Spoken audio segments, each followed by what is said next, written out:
I'm, recording this so that I can keep a bit of my sanity. This is gonna be my suicide note. It's the end for me. I just wanted this down so that others may see why death brings suffering. Why you can't let one person die in your life. My daughter got home from school at about 2 p.m. Her being in a kindergarten class, they sent the little tykes home before the others. I thought that I can get an hour or two into some TV movies, and I finished around 1:40, and exactly after I turned off the TV, a ring came at the door. I walked to the door and saw a little girl with her mother, selling Girl Scout cookies. I happily bought them and started to eat the tag-alongs.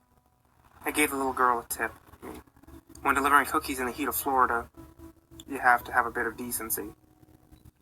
About 20 minutes later, my daughter got home. "Hello, Daddy," she said, throwing herself on me. I chuckled and got her some lunch. It was definitely a normal day until that night. At around 1:40 a.m., my daughter screamed bloody murder. I quickly jumped out of bed and ran to her room. I saw the door open and saw my daughter huddled up in a little ball in the corner of her bed. I grabbed her quickly and turned the light on in her room. What I saw was completely chilling. I saw written in red paint on the wall: lust, gluttony, greed, sloth, wrath, envy, and pride. Sins of your forefathers, sins you can't hide. What the hell was that supposed to mean? The 7 sins? My daughter started to hyperventilate. She started saying, "Daddy, Daddy, Daddy," over and over again. I grabbed her asthma inhaler and tried to give it to her, but she was far too into her asthma attack that she really couldn't do much. I ran to my car with her and placed her in the back seat and drove as fast as I could to the nearby hospital. We were instantly admitted, and she was saved from going into cardiac arrest. Turned out my daughter, at 5, had heart disease. It was about 7 years later, and during those 7 years, the things started to get really bad. It was Christmas time. I had a wife named Samantha, a son named Gregory. My daughter, Haley, was 12 years old. Greg was about 4. I was loving my life. The kids were happy. Samantha and I were happy. It was great. Except for the years previous.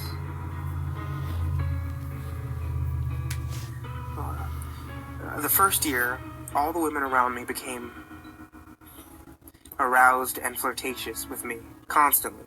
And you want to know why that's bad? Because everyone that I rejected killed themselves in some horrid way. One gutted herself with a kitchen knife. Another hung herself in the gutter on her house. The second year, my daughter became infatuated with food. So much that her heart condition worsened. She was rushed to the hospital over 10 times during the course of the year, but when the year was up, she became anorexic, stopped eating altogether. The third year, my house went into foreclosure, and I became very stingy with money and food. We later found out that the landowner of our house still had rights to the land, and was stealing money out of my credit card for 2 years. I'm lucky that I met Samantha. She let me and my daughter move into her home.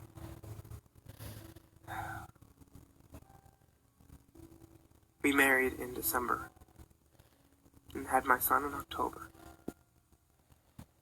The fourth year, I was called by many talent agencies asking about my amazing singing skills, which I had shown off when I sat in a band a month before the year started.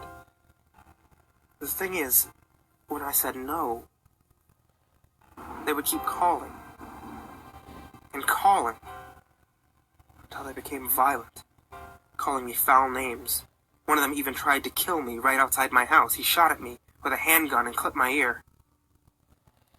The 5th year, I became inexplicably angry at my daughter and wife for everything.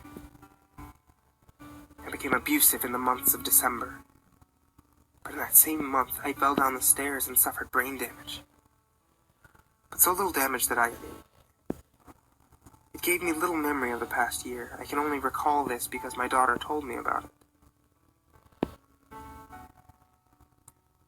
In the 6th year, my daughter became jealous of my son getting all the attention, but I tried to tell her that the babies needed more attention than 10-year-olds. She became angry and violent. She eventually ran away. I called the Center for Missing and Exploited Children. They found her in the abandoned house next to us, hiding in one of those little closets. She was starving. She eventually kicked her anorexia. It was the 7th year now, and nothing had really helped at all. This is until that night. At exactly 1:40 a.m. that the shit hit the fan, and I heard my daughter scream, a blood-curdling scream. I quickly ran to her and saw something that broke my heart and terrified me. A man stood looking at her bed, holding a sleek knife. He grabbed her and ripped her open with the blade. Oh God, it's hard to even think about it. But he took all that remained of her. Jesus Christ, I was so proud of her. My baby. It's the 8th year now. My wife left me, and my son barely knows me, and I curse myself every day. My late wife who bared my daughter. I now know that it was you who gave me this curse. You always hated me. I couldn't save you. I never could, and you hate me for it. So now I end it all.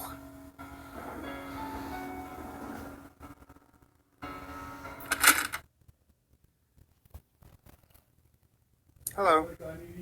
This is Gregory, the boy in the story.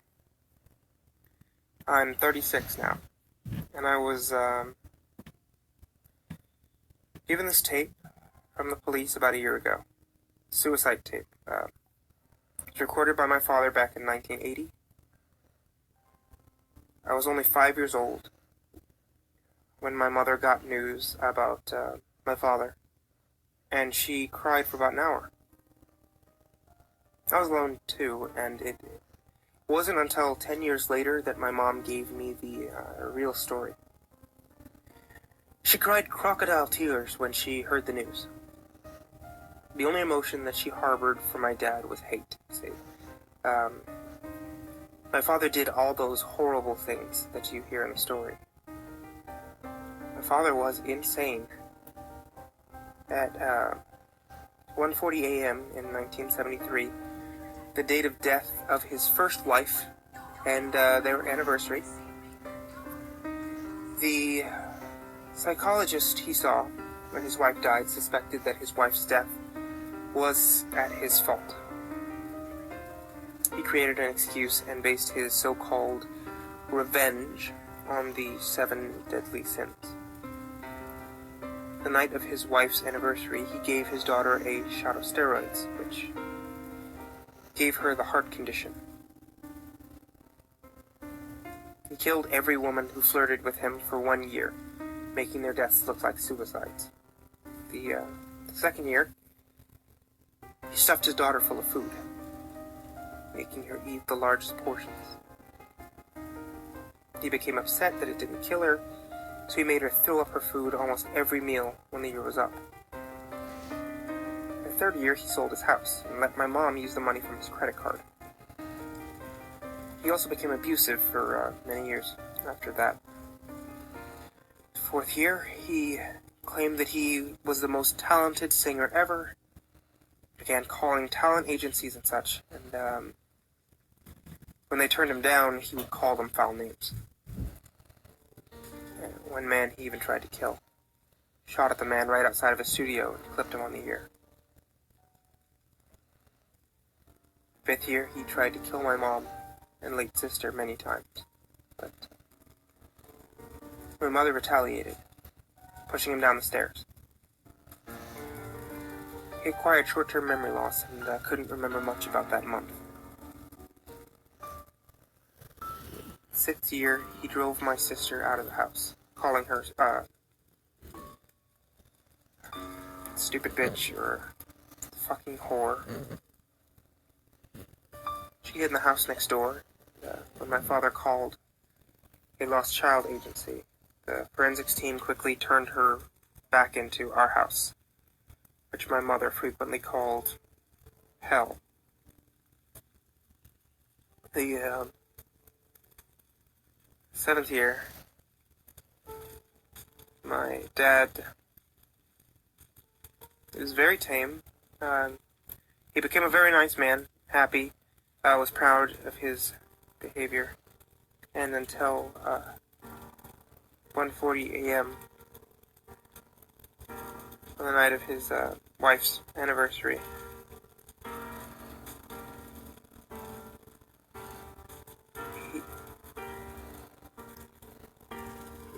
he killed my sister with a kitchen knife and fled with her remains to the Bahamas. Still can't believe it to this very day, and at the beginning of the 8th year, he killed himself. The police force say that it was suicide and he created a makeshift noose out of organic materials. They all lie because the rope was my sister. Spooky. Hoi.